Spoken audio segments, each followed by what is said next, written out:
starting now. So we're recording this program, and thank you everyone for joining us today. This is kind of a special or a little bit different program for us, I should say. It's focused more on tools and tips rather than some of the informational work that we usually try to provide people. And it's really focused on helping residents and families and ombudsmen and others who work with them to make their voices their voices heard in the nursing home and beyond. So a little bit about us. For those of you who are not familiar with Long-Term Care Community Coalition, LTCCC, we are a nonprofit organization completely dedicated to improving care and quality of life for people in long-term care, particularly in residential care, including nursing homes and assisted living. Our focus has always been policy analysis and systemic advocacy, both in New York and nationally. But in recent years, we've been doing more and more education of consumers and families, of long-term care ombudsmen and other stakeholders. And we are the home of the local long-term care ombudsman program for the Hudson Valley in New York, which I am very proud of. So thanks to all of you ombudsmen out there. Your work is so important, and I'm really thrilled that we're able to have the ombudsman program for the Hudson Valley. And for me, I joined LTCCC in 2002, actually November 2002, just had my anniversary, and I've been the executive director since 2005. So a little bit about what we're going to talk about today. I'm going to do a very brief background on the nursing home reform law and residents' rights.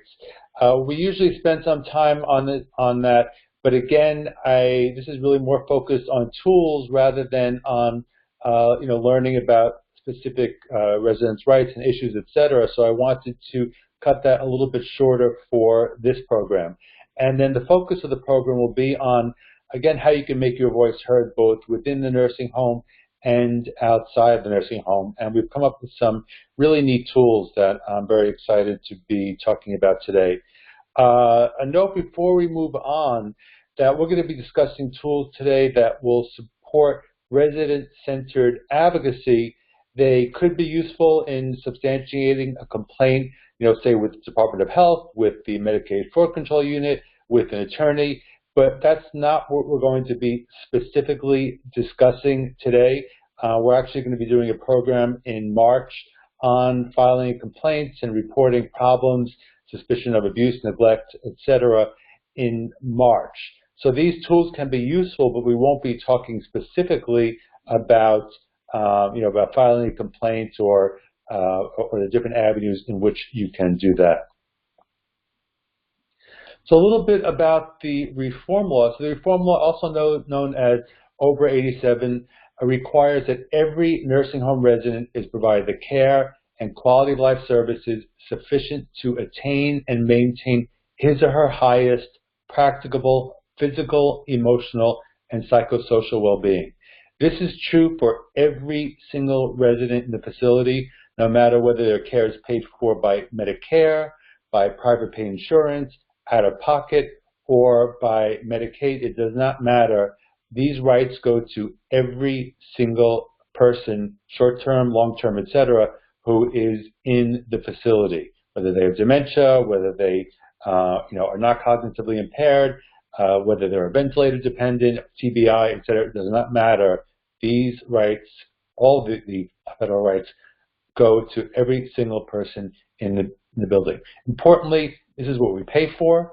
When nursing homes when nursing homes contract with Medicare or Medicaid, they agree to provide these services for every single resident. They sign essentially a contract.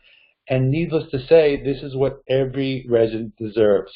I cannot think of course, anyone who deserves any less. Certainly, I would not want that for myself or for anyone who I love, and I'm sure that others feel the same way as well. Before we move on, I want to just talk a little bit about what highest practicable means. And again, this is language, and why I wanted to focus on it, include it here, is it's actually from the reform law. It's repeated over and over again in the federal standards, is that highest practicable goes to the individual.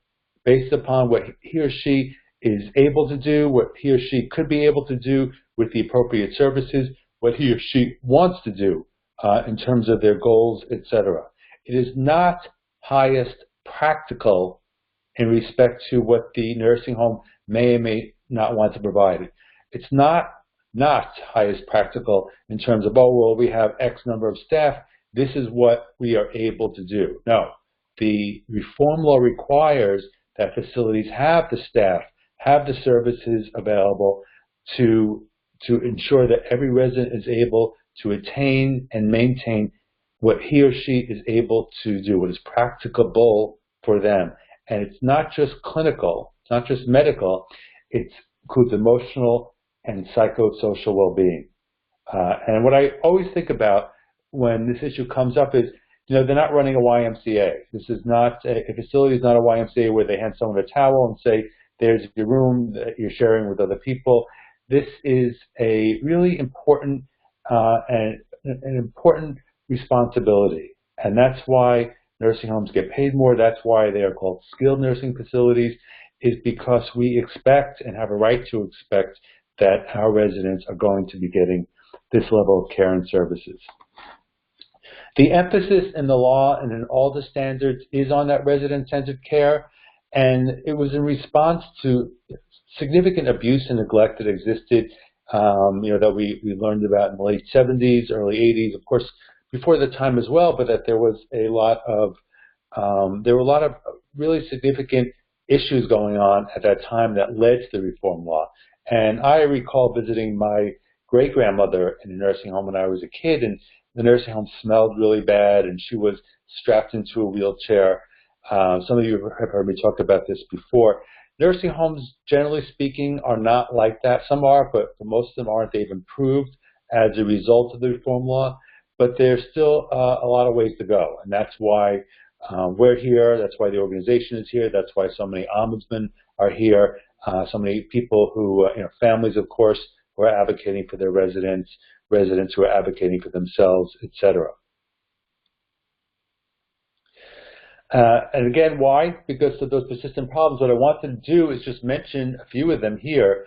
One is that the majority of nursing homes have less staffing than federal studies have indicated as necessary to meet residents' basic needs. And we're going to be talking about staffing, I think, in the next program in December, if not in one of the next programs coming up. We're going to spend a lot of time talking about identifying the staffing that is in your nursing home, both direct care and non-care staff, because they're important also, and some advocacy around that as well.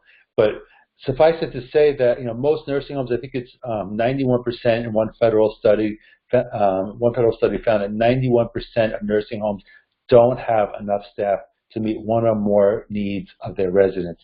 And that study found that about 50% of facilities don't have enough staff to meet any of the needs of their residents as they identified. They looked at a range of needs, and that was how low the staffing was in many facilities. Not all, but many facilities. Antipsychotic drugging, we know, continues to be a major problem. We've talked about that in the past. It's been a big issue for us as an organization, and trying to connect with residents and families and ombudsmen and others who work with them, including nursing homes, about how to reduce unnecessary drugging. It's so so dangerous and damaging to residents. We still have thousands of residents across the country who suffer with pressure ulcers every day. Pressure ulcer care, according to the CDC, is an important indicator of the quality of care in a nursing home. And then the last thing that I wanted to mention on this slide is in 2014, the U.S. Inspector General for the Department of Health and Human Services did a study on adverse events for rehab patients, people that were going to a nursing home for short-term rehab. And this was so striking to me. They found that 1/3 of short-term rehab residents were harmed within about 2 weeks of entering the facility, and that 59% of that harm was avoidable. Importantly, besides the fact that this is so astounding, it's important to also note that their nursing homes receive a significant amount of money, and there are very high profit margins for Medicare rehab services. So when we hear that nursing homes are not providing the appropriate oversight for so many residents, the monitoring, the care, and those are residents for whom they're getting paid a lot of money, a significant amount of money, that is really troubling because it indicates to us that even when they get, even when nursing homes get paid, if they're not driven to provide good care, if they're just looking at the bottom line, then they are still not providing good care, even for those residents for whom they're making so much money. So again, I wanted to emphasize here that there are many nursing homes that are providing good care. I know, I've met many administrators throughout my career who I thought were really dedicated to doing a good job, to thinking about their residents, to tailoring their services to their residents as individuals that are truly invested in their nursing home as a community. But unfortunately, there are many nursing homes, and the for-profit industry is increasing. The corporatization of nursing homes is increasing in New York State and across the country, and that is leading to many significant issues for residents. There are just too many facilities that are willing to cut back on staffing and cut back on services in order to increase profits. And unless there is enforcement of those minimum standards, unless those standards are implemented, then there's really nothing in between a nursing home, or nothing stopping a nursing home from cutting back to the bone on staffing and residents suffering as a result. So we're going to talk about two things today. One was the making your voice heard in the nursing home, and the second is outside the nursing home. So first, inside the nursing home, I want to start with a few pointers and notes. One, I think it's really important, and I don't know if Gloria, our program director, in Hudson Valley is on today, but she reminded me of this just this week, is that it's really important to be polite, especially when you're working with with workers in the nursing home. Many of them are overworked. Too often, again, nursing homes are understaffed. They are understaffed, so it makes their work very difficult. Most people want to do a good job. You always have some bad apples in any organization, including nursing homes. There is a lot of pressure there again, but most people want to do a good job, and nobody likes to be attacked or to feel badly about the job they're doing. I know this is hard. As I said, I've been a family member with my great-grandmother, with two grandparents, more recently with my brother-in-law. It is upsetting when you see someone suffer. It's upsetting to think that they're being neglected, or that certainly if there's possible abuse, if they are declining because they're not getting good care.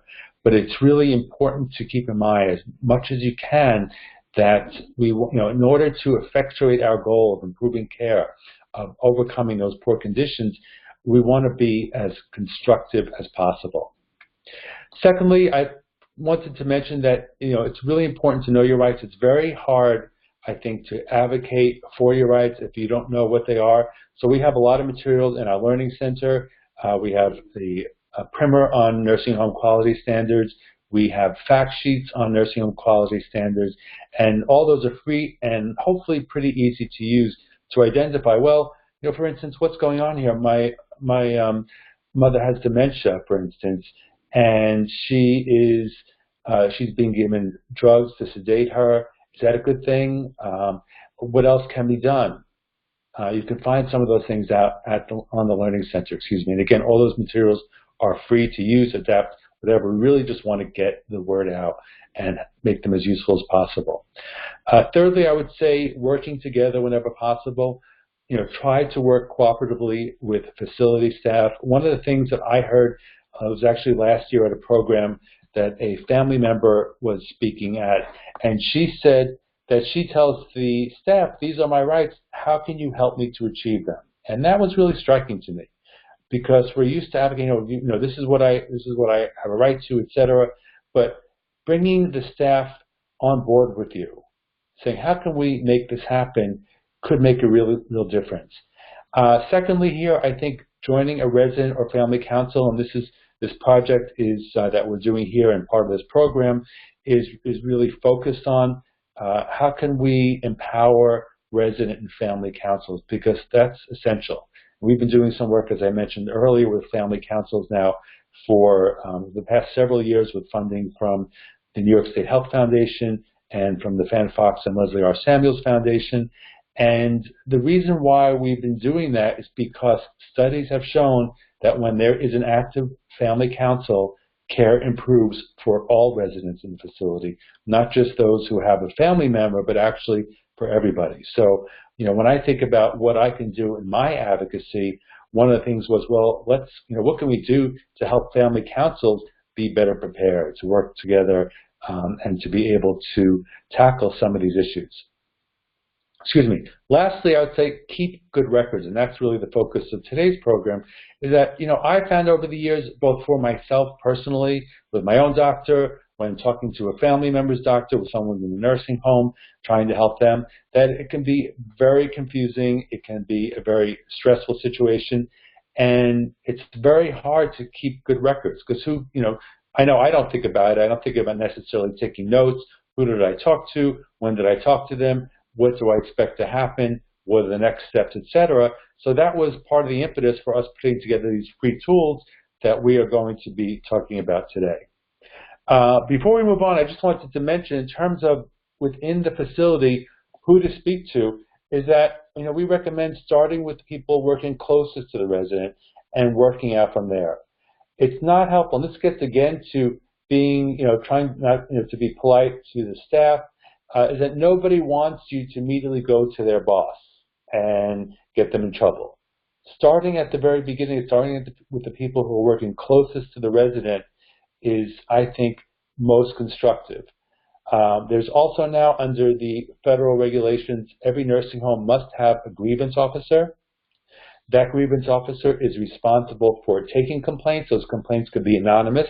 They must personally lead any necessary investigation. So if it has to go to the director of nursing, if it has to go to administration, etc., that is their job to do that. And it's their job to track that through conclusion. This requirement, which is something that we and others advocated for in the regulations that came out in 2016, the new federal regulations, it's really important because, again, so many residents or, so many family members that I've spoken to over the years say, well, I complained about this in March, and here it is again, or complained about this 6 months ago, and now the same thing is happening again. Well, that is not necessarily useful in terms of substantiating a complaint, in terms of moving it forward, whether it be informally within the facility or to a state health department, etc., is that it's really helpful to have something that is contemporaneous, something that you wrote down at the time. Okay, I spoke to Nurse Jones today, and this is what I think is going to happen. This way you have it, whether you file it someplace on your computer or on your phone or in a hard copy in your desk drawer, etc. It doesn't matter. At least you have some record, and that's what we're trying to do today. One of the things is to make that as easy as possible. Excuse me. Next, the long-term care ombudsman. As many of you know, and many of you are ombudsmen, ombudsman can be extremely helpful in navigating and resolving a problem within the facility. If you have an ombudsman who's visiting, I strongly recommend speaking to him or her. And if your ombudsman is not there, or you don't have an ombudsman who's coming to the facility, you can contact the long-term care ombudsman office.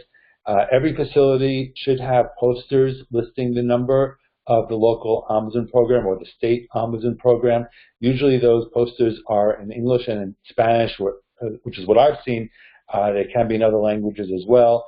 I believe that all the ombudsman programs have some language assistance. If you are speaking a language other than English, either a resident or a family speaking another language, that they can help you. And then you could always search long-term care ombudsman or nursing home long-term care ombudsman online, and that'll get you to some contact information as well. And lastly here, again, I wanted to reiterate family and resident councils, is that they can be an important vehicle. There is a lot in the new standards that came out in 2016 and the new surveyor requirements that came out last year, the new inspection requirements, that the surveyors have to be talking to resident and family councils. They have to be talking to them as early as possible in the survey to find out what's going on and to respond to complaints. And that's why, again, some of this, some help with tracking, I think could be useful. I just want to note, you'll see on the arrow on the side that, these are some general suggestions and recommendations about who to speak to. But if you're faced with an emergency situation, if you're faced with something in which someone is really, is at risk, then of course, take the steps necessary, whether it be to alert the clinical staff immediately, to call 911 if you need to, etc. This is just for generally speaking in terms of trying to work through and resolve an issue. So without further ado, we're going to talk about some of the new resources that we put together. This is a picture of our website, nursinghome411.org. As you can see, on the left-hand side of every page is essentially the different areas that you can go to. So a lot of this is in the Learning Center. We also have information data on nursing homes. I'm just scrolling down the left-hand side. We have an action center. We'll talk a little bit about that today. We have news and reports. We have a special page dedicated to assisted living, and then also special pages for long-term care in our home state, New York State, specific information for New Yorkers. We have a dedicated page for our Hudson Valley Ombudsman program as well. So you can scroll down here. This is the new Family and Ombudsman Resource Center. So we are just putting up some new materials, and you can find everything that we talked about today on this page, or from this page, excuse me. So here are some of the forms and resources that we're going to be talking about today. They're in two columns. On the left-hand side, as it says, our Word files.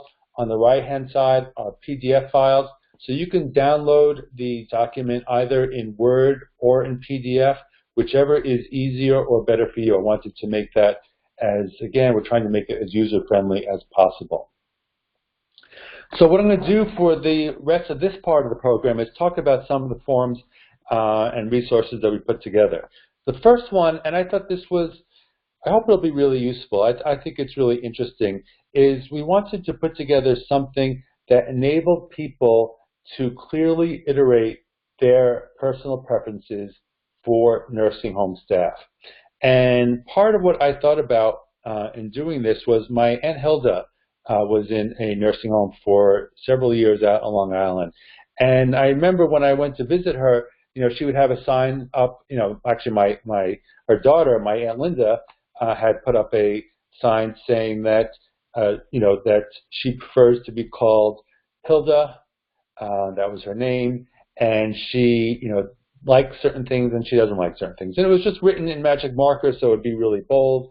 I remember when my brother-in-law was in a nursing home a couple years ago, there was a poster, not the poster, excuse me, but a sign that they put up above his bed which said that Bernard is blind, because Bernard was blind. Unfortunately, frankly, and it's certainly not funny, but a lot of the staff ignored that or didn't really fully understand that. But Bernard was blind, and it's important to to know what it is that you need, know what it is that you want, and express that in as effective and meaningful way as possible. And that's really the goal of this. So what we did on the first page here, and I only copied the first page, is I put a little bit about me. And I thought, what are the most essential things that, or some of the basic things that I would want someone to know when they were coming into my room or they were providing care for me. So here we have, I prefer to be called, I prefer to be called Richard. I'm not Richie, not rich to anybody but my parents, but I prefer to be called Richard. Some people might say Mr. or Mrs. X. Some of them, may not care. But I know that a lot of older people in nursing homes, they get offended when someone calls them honey or sweetie. That they find that demeaning, and that is certainly their right. So I prefer to be called. Some things I thought I like to wake up. I like to wake up naturally, or I like to wake up around 8 o'clock. Maybe I want to get my day started at a certain time or not. A little bit about my preferred morning routine. Is it important to me? And so, what do I want to have happen? So I want to, get dressed and be out. So I want to have a little time to myself before, just to get my bearings, and then bathing preferences. Again, these are just some really basic information so that someone's coming in, taking a glance and say, you know what, don't throw me into a shower. I hate a shower. I want to be in a bath. And here's, as you can see, hopefully here, there's a space for, notes, etc., that people can put in, things that are important to them. Some basic music, TV preferences, or if they prefer to have quiet time in the room. Why? Because I find it very upsetting, to be honest, when I go into a nursing home and I see TV channels turn to TV stations that it seems pretty clear to me the resident did not choose. And what I assume happened was that someone came in, was providing care, or was, changing sheets or whatever, and they put on their station, and they never bothered to change it back or to what the resident would like, or to turn it off. And as you can imagine, that's not something that is easy for a resident to do on his or her own. So it's really important. And the other reason why I thought this was important in terms of having it up on the first page, just a little bit about me, is that sometimes people get, especially people with dementia, may get agitated, they may be upset, that here we can have, well, you know what, she likes to have classical music, or she likes to have hip-hop music or 50s music, so that if someone was not able to express, or the staff person didn't know, they could look at the sheet. If the resident family wanted them to, they could have that out and say, okay, you know what, let's bring her back to her room and let's put in this CD, because we know that she's going to enjoy listening to that. And then lastly, of course, just along that line, is we included some things that I enjoy or find comforting. So know a little bit about me. Know about what I might need if there is, some kind of stressful situation. What I wanted to mention, you can see in the first page here, it's about I think it's a 6-page document, and you could use as little or as much as you like in terms of course, filling out the forms, is that we note here that federal law requires that every resident's preferences are recognized, respected, and reflected in the care and the services that they receive. Undoubtedly, when we live with other people, there are some compromises, especially if we have a roommate. That involves even more compromises. But the facility is required to take meaningful steps to meet each resident's needs and preferences as an individual. So, I give an example here. It's something, we hear this kind of thing all the time. Sam likes to eat meat. That does not mean that the facility has to give Sam filet mignon every day or every week, etc. However, facilities are required to provide tasty, appealing, nutritious food at every single meal. And they should endeavor to regularly offer dishes that Sam would enjoy. So that could be maybe a stew with some meat in it. It could be, chopped meat, etc. But offering Sam a cheese sandwich as a meal substitute on a regular basis is not appropriate. And what made me think of that? Because my Aunt Hilda, I remember going to visit her, and she didn't care for the food at the facility. And we would see when we come back to her room, she would have on a plastic plate with a top on it. You open up the top, and there was a cheese sandwich waiting for her. That's not appropriate. That's not resident-centered care. And nutrition, having good food, having food that you enjoy, at least, is an important part of pretty much everyone's life. But nutrition and hydration are critical issues for nursing home residents. A few other topics that are covered in the form, which is available on our website. We have personal background, we have sleeping preferences, dressing preferences, grooming preferences, activities preferences. We have more space to indicate what kind of TV or music the individual likes, whether they have religious or spiritual preferences, if they're going to church or to temple or to mosque, if they want to have those services brought to them, if that's important. We really want to make this, again, as useful and as easy to use as possible. So it looks pretty much like what you see here in terms of the chart, and it could be filled out. You could print it out, fill it out by pen. You could fill it out, type into it, and keep it on your computer, or print it out from your computer like that, etc. I think this is also really important for residents who have dementia, because so often people just don't know what to do. And by people, I mean facility staff, sometimes even family members, if a family member is there, but quite often it's really facility staff. And what do they want? What would comfort that resident? Comfort care is so important. That's more and more when we talk about dementia care, we talk about what is going to make this person comfortable. What would this person like? And so that's why I think that this form can be really, truly valuable, and I hope it will be. I hope that it'll be used in that way. That if you are a loved one of a resident with dementia, maybe you can't be there, maybe you live across the country, maybe you live, in another town, maybe you work, etc., and are not able to get there. Is that you could sit down and take a few minutes to talk about, well, I know that my mother does not like to get up early, so allowing her to sleep till at least 10 o'clock would be really valuable in terms of her having a better outlook, her being able to be more aware and engaged during the course of the day. I know that my father has always taken showers. So say if he has dementia, putting him in a bath would probably be a very alarming thing for him. It's not something that he's used to. It's not something that is familiar to him. And it may be something that makes him feel very uncomfortable.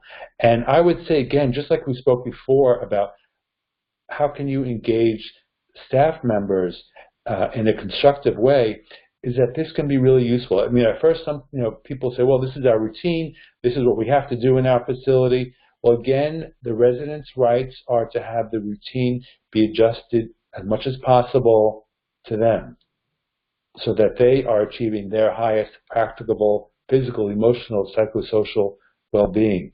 So if, I would say in a situation like the bath versus the shower, is that, what, if you give my father a bath, he's going to continue to become very agitated, require more people to give him that bath, etc. If you give him a shower, then he is less likely to become agitated. It makes your job so much easier, so much faster, etc. Next, I wanted to move on to a record-keeping form for residents. So this gets back at what I mentioned earlier, that we speak to people, and I do this myself as well. I remember that in October, I spoke to my doctor about something, and then I don't really remember what I was supposed to do after that, or how long something, if I was taking a medication, how long it was supposed to take to work. Say I had a rash or something. Am I supposed to be taking this medication forever, or is it supposed to heal in 6 months? And the same, of course, goes true, especially, I would say, in a stressful environment of a nursing home where you're saying, oh, you speak to a nurse aide, and he or she said that they would take care of it, and then it was taken care of, but then nothing happened, but then it relapsed again. The same thing started happening again, and now your loved one is getting upset. So this was or is, hopefully an easy way to keep track of what is going on with your residents, of a concern that you have, who you spoke to, when you spoke to them, etc. So here we have at the top of every page today's date. So just to jot down, and again, this is something that you could print out and you could use, you could handwrite, or you can type in and keep it on your computer, etc. Date when the issue occurred or was discovered. So say, for instance, you discovered that your aunt had a pressure ulcer. So you would mark that down, mark down the date, and you could start issue, pressure ulcer or pressure ulcer, under her heel or on her buttocks, and that you staff spoken to, that you spoke to the CNA, or maybe you spoke to the nurse at the nurse station, and action taken, or a response, they said that they would take care of it, that they would have the doctor come in, the next morning and look at it. Okay. And then, again, if you go to the second page, that you can use this page over and over again. I just wanted people to have a way to easily and quickly track the progress of any problem that they encountered. So, issue update is that maybe the next week you came back to visit your aunt, and it was, things seemed to be healing. She was getting the treatment that she needed. The doctor had seen her. Fine. just add in that there. And then you could hold on to this. You can easily, I take pictures of things I scan with my phone, things I want to keep, and I save them as pictures in a file. And any way you want to do this, of course, that might be useful to you, I hope that you'll do that or encourage others to do that.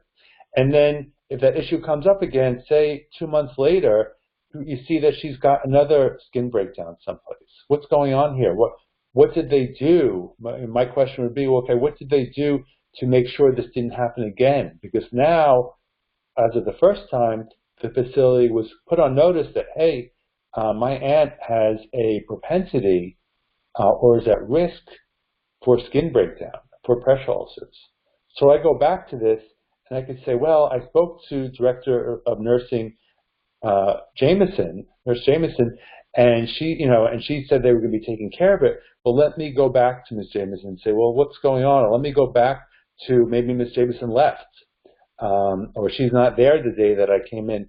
I can say, well, I spoke to Ms. Jameson in November, and she told me this would be taken care of, and now I see that my aunt has pressure ulcer. What is going on? What is going on with her care? And what can the facility do what is the facility going to do, to make sure that this is treated and doesn't happen again? So as I know at the top of the second page, you can make as many copies of this as you need. I tried to make it a little bit briefer so you can actually include 2 updates on the page going forward. If you download the document, you could, of course, change it in any way that you like. But I thought this was simple enough to use, but also meaningful enough that it would be useful. And then lastly is the resident assessment planning form. Now, we did a program a couple of years ago with family councils on resident assessment and care planning. And I think we heard some really tremendous feedback on that. And again, your feedback, I thank you for everyone who gives us feedback. It's really helpful. We want to hear about the strengths and the weaknesses of the programs, what you need to know, things that we could do, make better, et cetera. Please, your input is really valuable and valued. But one of the things that we learned from doing this program on assessment and care planning is that people really responded to that. People did not know quite often what their rights were in terms of the assessment and care planning process. So I'm actually going to skip ahead for 1 second, because what I did was on the next page, I included our resident assessment and care planning fact sheet. You can see what a fact sheet, for those of you who haven't looked at them before, looks like. It's 2-sided. They're always 2 pages or less, generally they're 2 pages. It includes here on page 1 the requirements around resident assessment. We always include the CFR, that's the Code of Federal Regulations. So you're not just saying, well, LTCCC said I had this right. That everything that we include there can be looked up if you wanted to, or cited to. It's actually part of the federal code, the Code of Regulations. Then the F tag is the citation tag. If the facility has been cited for that, you could see that on their statements of deficiencies. But most importantly these are the requirements. Number 1, resident assessment on the left-hand side. Number 2, comprehensive person-centered care plan. Those are the federal government's words, not my words, that the care planning has to be comprehensive and resident-centered, person-centered is what they put here. We have a couple other fact sheets on these issues because CMS, the federal agency, expanded some of those requirements in 2016, so we added this fact sheet, is current. Just wanted to make sure that's clear. But CMS added some additional requirements, et cetera, that I thought would be useful. So we added another fact sheet and some more information. But you could see here, looking back at the left-hand side, the assessment must include at least the following. This is all from the federal language: identification, demographic information, customary routine of the individual, his or her cognitive patterns, his or her ability to communicate, her vision, mood and behavior patterns, psychosocial well-being, etc. So we had urged last year to use this as a checklist. What we actually did in this new form that we put out, that again is on our website, free to use, free to share, it's the resident assessment planning form. So for each one of those topics, we put a little bit of information. We put the title of the topic, so you can see identification and demographic background, customary routine, cognitive patterns or issues. So we put in, for each one of those things that are required under the federal requirements, we put them in here so you could jot down some notes. You could put some issues that might be of concern to you coming in to the resident assessment. I just want to note here on the, I included a couple of paragraphs just to explain, what this is and why it's important. In the second paragraph, federal standards state, quote, that the assessment process must include direct observation and communication with the resident, as well as communication with licensed and non-licensed direct care staff members on all shifts, unquote. That's directly from the federal guidance. So that tells you that you have the right to be there if you're representing the resident. The resident has the right, it's expected that they are there, or whoever's representing them is there, and that there is a meaningful presence and input of the care staff who are familiar with the resident and his or her needs. And then we have, again, all these, what we want to do is give an opportunity for people to identify what concerns they have going into the resident assessment, what issues they may want to address. So in parentheses, for some of these, we put some examples just to help kind of spur the mind of the individual, whether it's the resident, the family member, the person who is working with them, to identify what some of those what some of the underlying issues can be. So example, for vision problems, we have, for example, do they have blurry vision? Do they have floaters? Do they have flashes? With concerns about psychosocial well-being, second from bottom on the left-hand side, we include, are they getting appropriate activities? Is the social environment meeting their needs? How are they, how are they fitting in? How is it working for them? On the right-hand side, just, I'll mention one more on the top, continence issues. So are there issues with the individual's bladder or bowel function? Are they constipated? Are they do they rely on assistance to go to the bathroom? Because that should be part of the assessment process. And that is a continence, care, receiving appropriate continence care, not being put in a diaper. These are frequent and significant issues for our residents. So I hope, again, just before we move on, that this could be easy for you and the people that you work with to use to jot down some of the issues that are important to them going into the resident assessment so that they can be as prepared as possible. And again, the assessment has to really be generated from the resident. It has to come from the resident one way or the other, and this is a way that you can make sure that your priorities are identified. That again was the fact sheet. And we're going to move on to some ways in which you can make your voice heard beyond the nursing home. And I just want to mention that we are just launching the Family and Ombudsman Resource Center the past couple of months. These materials are brand new. They just went up over the weekend. We finalized them. We had some Sean Wang, I think, is on, did some great work on this, as did Dara Blenajov. I'm not sure if Dara's on, but thank you both. I mean, this was such a valuable opportunity for us to be able to put together these resources, and we're putting together more as well, so check back. But moving forward, we just launched a new Tell My Story campaign. When I first started 16 years ago, we had something that was mimeographed, and it was great. It was great that we were collecting stories, but it needed to be updated, and that's what we wanted to do here. So we have put together a Tell My Story form that can be used, and I'll show this briefly. It could be used on your phone, it could be used on your iPad, it could be used on your computer.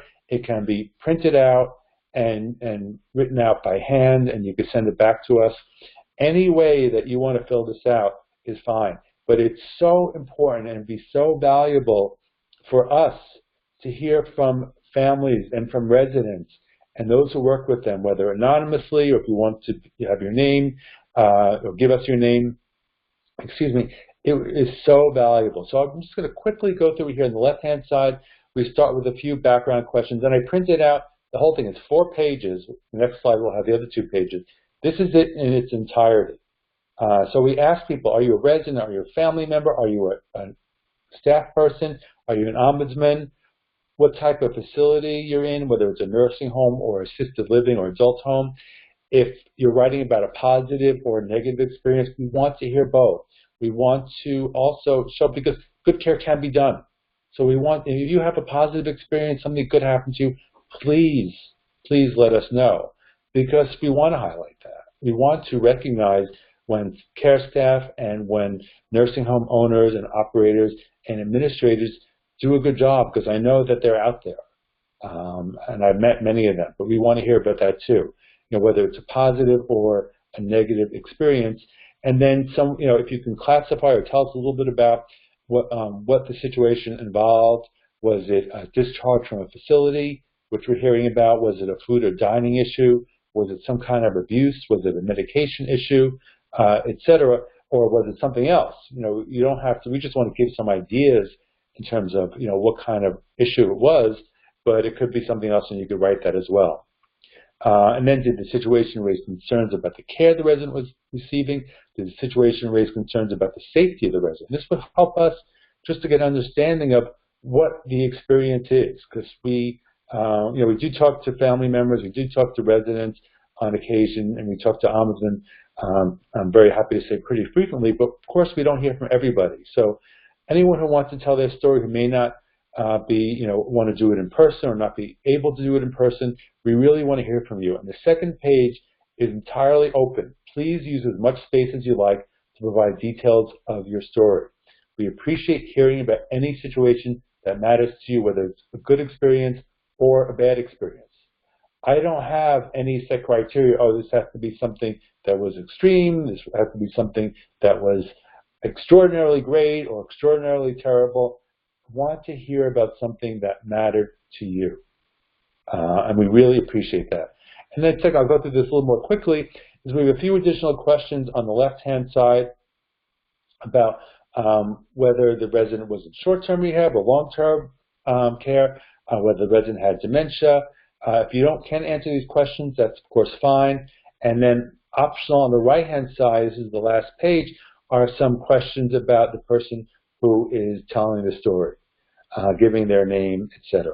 Now we will keep all identifying information completely confidential unless you give us specific permission to do otherwise. And there's actually a place here, question number 16, may we contact you in the future to share more about your story? We will only share anything identifying about your story if you give us permission, and then we will verify from you that we can do that, just to be absolutely sure. So otherwise, anything would only be told in the most general way. For instance, someone had a situation where their mother-in-law waited for a call bell and no one answered the call bell after an hour, and she got up to go to the bathroom and she slipped and she fell. That might be a story we would tell, but we would never say the name, we would never say the area where she lived, we would never say the nursing home, etc. That would just be used, as generally as possible to help people understand, that people we talk to in the state government, the federal government, that these things are happening and that they're affecting our residents, our families, etc. This is to tell my story. On the left-hand side, it's a computer screenshot. On the right-hand side is an iPhone screenshot. So you can see you can actually fill this out on your phone. And each of these pages also have download Tell My Story form. So if you're on your cell phone, if you're on your computer or iPad, you can actually download the form itself in a PDF, or you can fill it out right on the website or right on your phone. And then speaking out to policymakers. So that was talking about telling your story, telling your personal story about a good or a bad experience to us.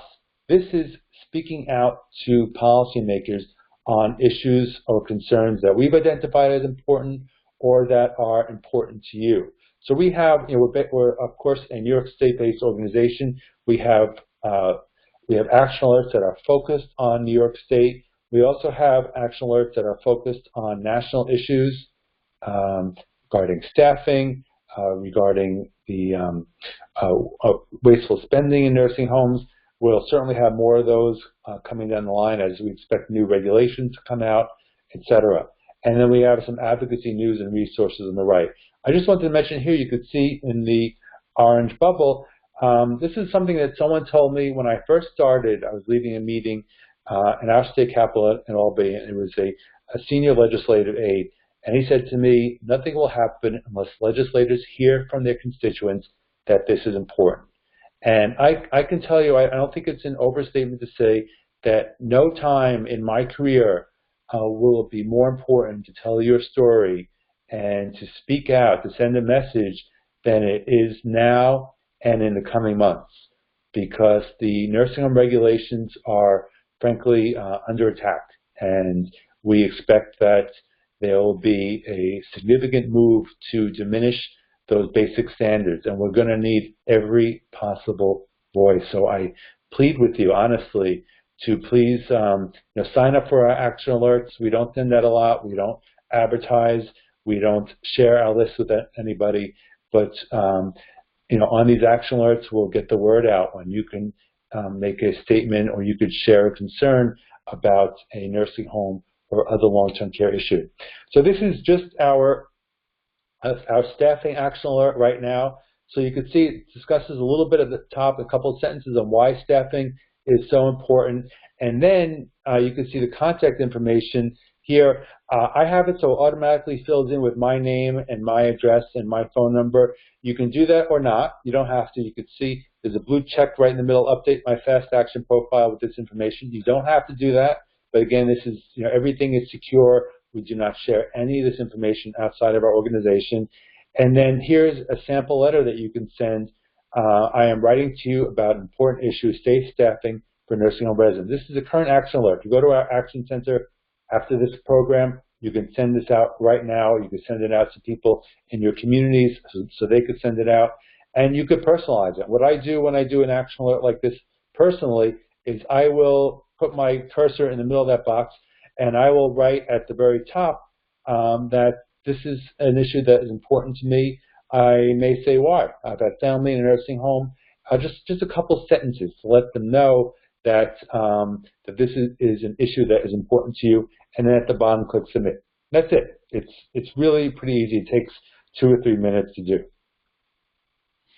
Quick recap. So I wanted to again, mention how important it is to know your rights. We have a lot of resources out there. The Learning Center has fact sheets and issue alerts on issues that we've identified as important.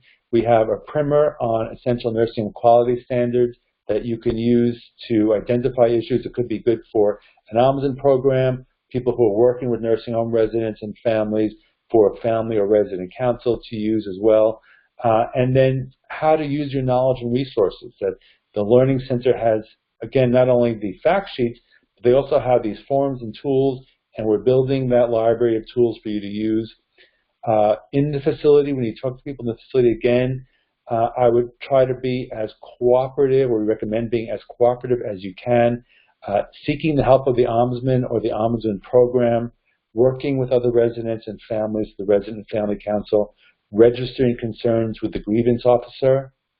And I think I mentioned before, the grievance officer, upon request, has to give you the outcome of your concerns in writing. So that's valuable as well. And then outside the facility, if the problem cannot be addressed with facility staff, your knowledge of the rules and the resources, those forms, can be used to support a complaint to the State Department of Health, to the Medicaid Fraud Control Unit. Every state, except I think North Dakota, has a Medicaid Fraud Control Unit with a patient abuse hotline to law enforcement or to an elder abuse attorney. So our next program is December 18th at 1 p.m. As I mentioned before, I was right on terms of the timing. We're going to be talking about staffing, how to find out about staffing in your facility, and what it means for your residents' care and quality of life. There are, as of this summer, a lot of new, really great, accurate data on the staffing levels in nursing homes. So we're going to talk about how to use this. At the Long-Term Care Coalition, I want to make sure I wish you a happy Thanksgiving. Thank you for joining us today. I'm going to open up for Q&A in a second. I just wanted to mention you can email info@ltccc.org or call us at 212-385-0355 if you want to receive invites to future programs and our alerts on these and other issues. We're on Facebook.com, LTCCC. We're on Twitter. Website, of course, again, is nursinghomes411.org. And then we have some information here. If you're in New York State and you're an ombudsman and you'd like to let your supervisor know that you attended this training program, there's a quick survey at surveymonkey.com. And then for family members in New York State, we urge you to connect with the Alliance of New York Family Council. It's a great group. We're meeting tonight, www.anyfc.org. For those of you at the Ombudsman in New York State, the link is also available on the file that's posted on the website of this program. So lastly, I'm going to open up for Q&A, and we'll see how it goes if I can open up the... Hello. Hi. Do you have any questions or comments? I do. I don't know who's talking. I'm talking. Okay. Yes. Quick question. Where would you keep the completed patient preference or resident preference form? It's kind of long. The staff is constantly changing. A lot of agency folk. Where do you keep that? I would keep it with the in the residence room, and that's why. And I mean, it's 4 pages. What we did was, I tried to put the most essential points way at the top, and I also, as you can see by looking at the form, it has topic areas. So someone could quickly look and see if you're talking about bathing is right there. There's only a few boxes. You know what I mean? Everything right. is itself less than a page. So it's really, it was hard for me, frankly, because I know there's so many things that are important, and then at the same time, being mindful of exactly the issue you're raising, is that no one's going to sit there and read a book about the resident every time the resident needs care. So how do we compromise? So I hope that, and we could, certainly tweak this down the line depending upon, if we get comments from people. But I tried to make it so that the basic, information was right on the front page, and that everything else was, easy to find or within, a few page documents. If you print it out both sides, it's, I guess, 3 pages. So okay, other question. Yeah, go ahead, I'm sorry. I'm sorry, no, quickly. On the complaint form in the facility where I am, they get the staff to sign that they were talked to. Is that legal? And do you not have a place for signatures? Why do you not have a place? Well, this is for your personal record keeping. So it's not. Yeah, it's not for the facility to say that it went through something. This is for you personally to record. Because, like what I was saying, I know that for me, and I know that family members that I've spoken to, they don't always remember when they spoke to someone. I know, and that's true for me too. Okay. I don't remember what I said. So it's really for your own personal record keeping going forward, but it could be useful. So I would say, we'll talk about this in the future. If you were to call the Medicaid Broken Unit Hotline or the state health department hotline, you can say, well, I spoke about this, to someone, to a nurse in March, and here it is again in November, and the same problem is recurring. But at that time, we can mention the staff name to whom we spoke. You could do whatever you want with that information. That you're entitled to. Yes, you're entitled to record. Anyone that not physically record. Not audio record, but you're entitled to record the names of anyone that you spoke to. Yes. The last question. You've referred to the federal information as guidelines several times. Are they not regulations? There's the federal law, the Nursing Home Reform Law, and then the reform law is implemented through regulations. And then, but the regulations, in addition to the regulations, I should say, is that there's guidance or federal guidance, and that essentially is sub-regulatory language that fleshes out what the regulatory standards are. Yes, okay, I'm familiar with the way the feds work, but the guidelines can't be enforced really. It's only the regulation itself. Well, as I said, the regulations say what the requirement is, but the guidance is sub-regulatory language. It essentially says this is what we expect to see. So, okay. Yeah. I'm done. Great. Anyone else? My name is Maren Hart. My husband are volunteer ombudsman in Des Moines, Iowa. And at our facility, they do have kind of informational sheets on the wall about them. But my concern is that confidentially okay? If you walk in, you see that, you know, someone likes this, or they like their bath time this time or that time. And anybody that comes in a room, guest or otherwise, sees this. Is that a concern? I would say yes. So the what the person asked is, I'm not sure if everyone could hear, is that they is that the nursing home posts in prominent places what the individual residents' preferences are, and is that a privacy concern? And I would say yes. So this always has to be based upon what the residents want. And if the resident can't speak for him or herself or can't communicate, then it's up to, it goes to the resident's representative to say what he or she would want. Some people are more concerned about their privacy.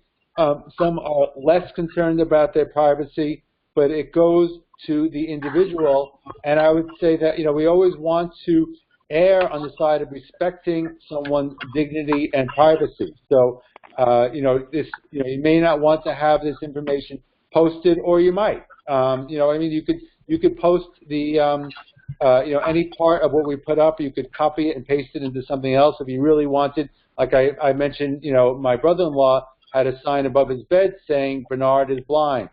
So you could do that in very large type for people to come in. So you can take part of this if you wanted to. Some of it may be considered private. Some of it you may not consider private.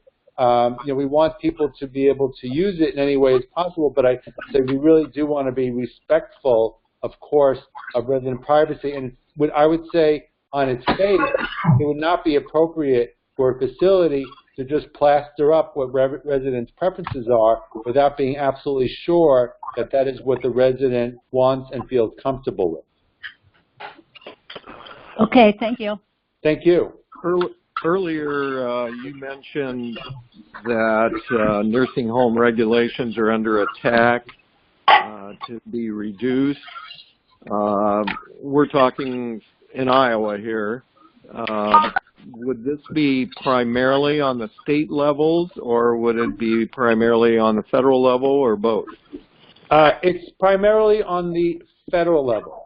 So everything that we always talk about, my programs, unless I specify otherwise, is based upon the federal requirements and the federal standards, because that's really where the states have a little bit more, are able to have a little bit more, but they don't necessarily. I'm just going to mute for a second while I speak so people can.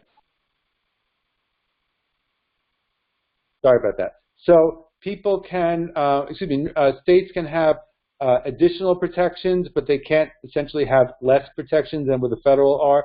But we always talk about or I always talk about the federal requirements. And what we know now is, just as of about, I think, a week ago, is that the federal agency, the Centers for Medicare and Medicaid Services, submitted to the Office of Management and Budget proposed changes to the regulations. We are a nonpartisan organization, but under the Trump administration, as many of you I'm sure know, there has been a substantial movement to reduce regulations across the board, and the nursing home industry has been very influential in the current administration. So they are talking about what they call so-called burden reduction, and reducing some of these standards. And that's something about which we are extremely concerned, because, as we know, for so many residents, these standards of care are not being implemented. To further reduce them is a very alarming prospect. They were supposed to come out in November. Actually, originally they were supposed to come out in June of this year, and that didn't happen. Last we heard it was November, and as I said last week, these proposals went to the Office of Management and Budget, and from there they would be released publicly for public comment. And so we'll be alerting people to that, of course, and we'll be working on a response to that as well. Are there any other? Yes, I can hear you. Yes, I just want to, my name is Gracia Norton. I'm an ombudsman on Yes. Long Island. Just appreciate the webinars that I have been involved in. And just a fast question on the SurveyMonkey. I did not get the last few letters. It's /LTCC-LT, and then I went blank.